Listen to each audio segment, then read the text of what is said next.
টি-20 বিশ্বকাপের রুদ্ধশ্বাস লড়াইয়ে বিশ্বজয়ের মুকুট এখন ভারতের মাথায়।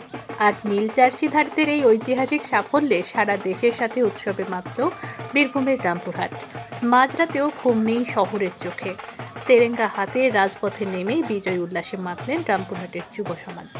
মাঠে যখন শেষ বলটি আছড়ে পড়ল, ঠিক তখনই রামপুরহাটের শান্ত আকাশ কেঁপে উঠল বাজি আর জয়ধ্বনিতে। বিশ্বকাপের এই মহামঞ্চে ভারতের জয় রামপুরহাট শহরের প্রাণকেন্দ্র পাঁচমাথা মোড়কে মুহূর্তের মধ্যে রূপ দিল এক উৎসবের প্রাঙ্গণে। রাতের অন্ধকারকে উপেক্ষা করেই শহরের মোড়ে মোড়ে ভিড় জমালেন শতাধিক যুবক। হাতে জাতীয় পতাকা, কণ্ঠে বন্দে মাতরম আর ভারত মাতা কি জয় স্লোগান, সব মিলিয়ে এক অভূতপূর্ব আবেগঘন পরিবেশ।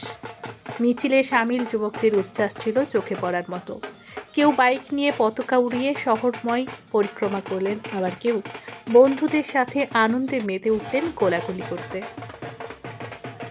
উচ্ছ্বাসিত এক যুবকের কথাই, এই জয় শুধু একটি খেলার জয় নয়, এটি 140 কোটি ভারতীয়র আবেগের জয়।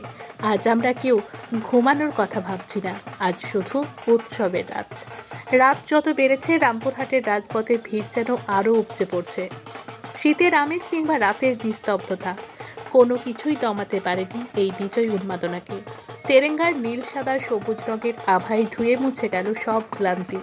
ভারতের এই বিশ্বজয় রামপুরহাটের মানুষের মনে এক অনন্য গর্বের ইতিহাস লিখে রাখল।